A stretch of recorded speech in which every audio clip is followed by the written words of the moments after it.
Eu acho que nós não vamos ter o proveito total desse estudo se nós não meditarmos um pouco no conceito da fé. O que é a fé? Nós vimos que a fé é a chave da nossa conexão com Deus. Então, gostaria de compartilhar alguma coisa que eu aprendi pesquisando um pouco aqui. A fé é a confiança fundamentada na palavra de Deus. Ou seja, a fé não é uma criatividade. A fé é você dizer amém ao que Deus diz. Sujeitar e se fundamentar na manifestação divina. A fé é, em última essência, numa pessoa. Nós cremos na palavra de Deus, nós estamos dando crédito a Deus.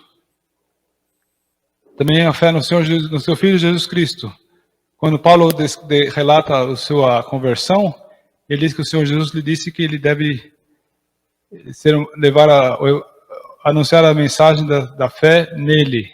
Fé em mim, diz ele, o Senhor Jesus. Então, ela é fundamentada na palavra de Deus, ela é numa pessoa.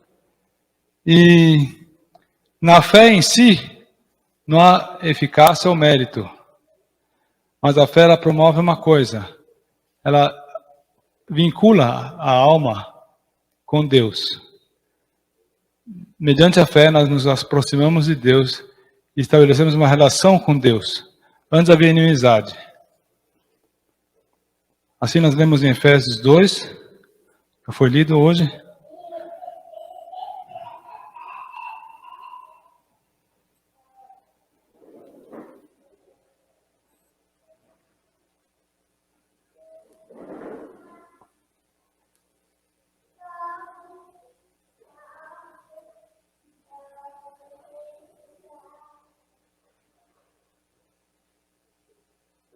Alguém pode me ajudar a achar o versículo? Versículo 5.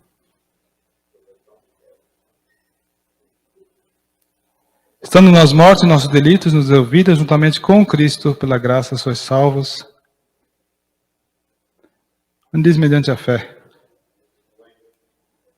Obrigado. Pois pela graça sois salvos, versículo 8, mediante a fé. Isso não vem de vós, é dom de Deus. Então Deus nos oferece, na verdade, essa relação consigo. Ele estava se reconciliando consigo o mundo. Deus quer uma relação com os homens. Deus oferece a fé. Nós sabemos que a fé, ela é um dom de Deus. Deus nos dá a fé quando nós queremos nos sujeitar à direção e à pessoa dele. No jargão do mundo, a gente fala, às vezes, quando a gente confia numa pessoa, a gente confia no taco dela. Isso é uma explicação um pouco chula, mas é uma coisa que as pessoas basicamente entendem. É depositar confiança integral em Deus, confiar que Ele sabe melhor, e eu me sujeito, e eu me vinculo a Ele voluntariamente.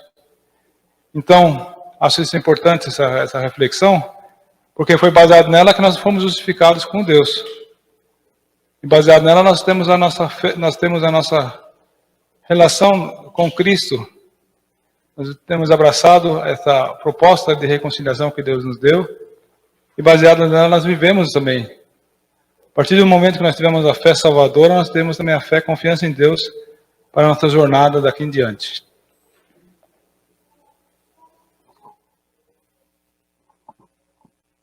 É interessante vermos aqui, né, que o Luiz complementou aqui a importância das obras, né? Mas podemos ver que as obras, elas têm uma direção, elas têm um complemento. Geralmente, as obras, elas existem para uma testificação da fé. Então, nós podemos usar uma metáfora como se a fé fosse uma locomotiva e as obras, os vagões. O destino é a eternidade. A locomotiva sem os vagões, ela vai chegar até a eternidade, que é a fé. Mas os vagões sem a locomotiva, ela não vai a lugar algum. Ela não vai se mover. Ela não tem poder para isso. A fé tem poder para isso. Nós podemos ver em Hebreus 11, no versículo 6, que sem fé não há como agradar a Deus. Então, as obras, sim, como fala em Tiago 2, elas são para mostrar o tamanho da nossa fé, do nosso testemunho. Nós podemos ver ao longo da história grandes irmãos que viveram grandes testemunhos, foram grandes obras, para mostrar o tamanho da fé deles no Senhor. Mas sempre como complemento da fé às obras. Mas as obras em si, elas não têm poder para salvar. O irmão Michael falou que em Efésios 2:8, né, como está escrito aqui, que nós podemos, se nós falarmos, a pessoa vai perder sua salvação, estaria colocando, imputando a salvação dela nas suas obras. Sim, isso é verdade. E também podemos ver em João 10, no versículo 28, que o Senhor Jesus fala que e dou-lhes a vida eterna, e nunca hão de perecer, porque meu Pai que mais deu é maior do que qualquer um, e ninguém as arrebatará da mão do meu Pai. Então, afirmar isso também, que se pode perder a fé, é afirmar que existe alguém maior do que o nosso Senhor. E todos nós sabemos aqui que isso é algo impossível.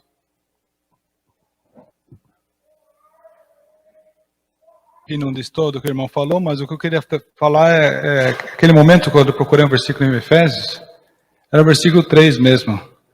Na verdade, eu queria ajudar, quando a gente entende o que uma coisa não é, às vezes facilita para entender o que ela é. Então, o que a fé não é? Outrora fazíamos as vontades da carne e dos pensamentos. Nós tínhamos a nossa verdade, a nossa orientação e configuração das coisas.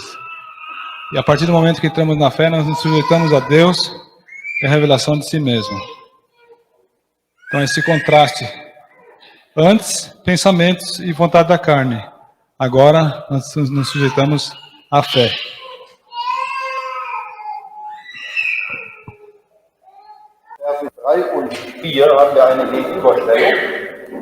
Nos versículos 3 e 4, nós temos uma contraposição. Vers 4 beschreibt jemand, der Rechtfertigung sucht auf der Grundlage von Werken. O versículo 4, ele descreve alguém que busca por justificação com base em obras. Die Konsequenz ist nicht nur, dass keine Rechtfertigung bekommt. E a consequência disso não é apenas que ele não receba justificação, Die Konsequenz ist viel schlimmer. mas a consequência é mais grave ainda. Wird am Ende gerichtet. Será julgado no final. Der Lohn, den empfangen will, Pois o galardão, ou salário que ele gostaria de receber, und den nicht auf der Grundlage der Gnade Gottes empfangen will, e ele não quer receber esse galardão com base na graça de Deus, da sagt Gott jetzt, wenn du dich auf diesen Boden stellst, aí Deus está dizendo a essa pessoa, se você se coloca a si mesmo nesse terreno, dann werde ich dich richten nach dem, was du zu tun schuldig bist. então eu vou te julgar conforme aquilo que você é devido para fazer, aquilo que você deve fazer. Kein Profit, kein Nutzen, Não tem proveito, sondern Gericht aufgrund der Schuldigkeit. mas sim juízo com base na dívida. Anstatt die Gnade Gottes in Anspruch zu nehmen, Ao invés de se apropriar da graça de Deus, entscheidet sich so ein Mensch dafür, nein, ich will Gott mit Werken gefallen, uma pessoa assim decide, não, eu quero agradar a Deus pelas obras. und dann sagt Gott, okay, wenn du auf dieser Basis zu mir kommst, E aí Deus lhe diz, ok, então, se você quer chegar a mim nessa base, dann beurteile ich dich nach dem, was du zu tun schuldig bist, was das Gesetz sagt. então vou te avaliar, julgar conforme aquilo que a lei diz, aquilo que você tem que fazer, Wir erinnern uns, dass die ganze Welt dem Gericht Gottes verfallen. e nos lembramos que todo mundo está sujeito ao juízo de Deus. Wenn du auf dieser Basis zu mir kommst, dann werde ich antworten mit dem, was du verdienst, mit Gericht. Se você então vier nesta base a mim, eu vou responder a você com a mesma moeda, com juízo. Im Gegensatz dazu steht Vers 5.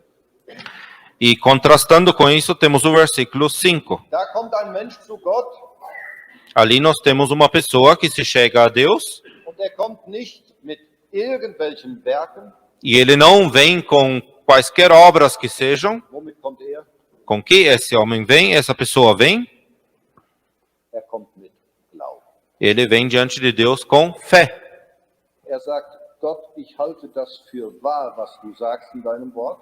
Essa pessoa diz com outras palavras: Deus, eu tomo por verdadeiro aquilo que tens colocado na tua palavra. Ich bin ein schuldiger Sünder. Eu sou um pecador culpado. Ich habe nichts als Gericht verdient. Eu não mereço outra coisa senão o juízo. Aber ich glaube daran, E eu creio nisso, dass du auf der Grundlage des Werkes des Herrn Jesus que tu, com base na obra do Senhor Jesus, mich rechtfertigen wirst. me justificas, ou me justificará. Daran glaube ich. E é nisso que eu creio, An das Werk des Herrn Jesus und an seine Wirksamkeit. na obra do Senhor Jesus e na sua eficácia. Und dass das die Grundlage ist für meine Rechtfertigung E que isto é a base para a minha justificação, und nicht Werke, die ich getan habe. e não obras que eu pratiquei. Dieser Vers 5 sagt, hat eine grundsätzliche Bedeutung. Esse versículo 5, ele tem um significado geral por princípio, estabelece um princípio, Es heißt ja, an den glaubt, der den Gottlosen rechtfertigt. onde diz que crê naquele que justifica o ímpio, ou a pessoa sem Deus. Natürlich ist gemeint, den Gottlosen rechtfertigt, der im Glauben kommt. Claro que aqui se refere àquele ímpio que se chega a Deus por meio da fé. Es ist ein Mensch, der vorher gottlos gelebt hat, ohne Gott, É uma pessoa que antes tem vivido de forma ímpia, sem Deus, der aber dann im Glauben zu Gott kommt, mas que então se chega a Deus pela fé, das Werk des Herrn Jesus in Anspruch nimmt als für sich geschehen, apropriando-se da obra do Senhor Jesus como tendo acontecido para si mesmo, der Herr Jesus wurde gerichtet wegen meiner Schuld, pois o Senhor Jesus foi julgado por causa de minha culpa, und ich glaube, dass Gott auf dieser Grundlage rechtfertigt. e eu creio que Deus justifica nesta base. Ein kurzes Wort noch zu dem Ausdruck gottlos. Uma breve palavra ainda a respeito da expressão ímpio. Ist ein Atheist gottlos? Um ateísta, ele é ímpio? A palavra significa também sem Deus. Então o ateísta, ele está sem Deus? Ja, oder? Sim ou não? Er sagt, es gibt keinen Gott. Porque ele afirma que não há Deus. Ein Mensch, der im Christentum aufgewachsen ist Uma pessoa que cresceu agora no cristianismo und sich nicht bekehrt, e não se converte, ist der gottlos? será que é ímpio? Sem Deus?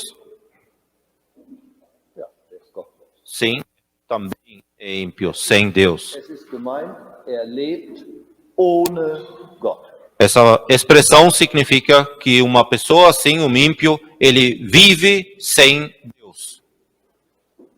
Wenn es also hier heißt, der den Gottlosen rechtfertigt, Portanto, se diz aqui que justifica o ímpio, dann ist eben gemeint, Menschen, die vorher ohne Gott gelebt haben, então isso significa que pessoas que viviam antes sem Deus, wenn sie im Glauben kommen, quando essas pessoas se chegam por meio da fé, dann wird der Glaube als Gerechtigkeit gerechnet. então essa fé é imputada como justiça.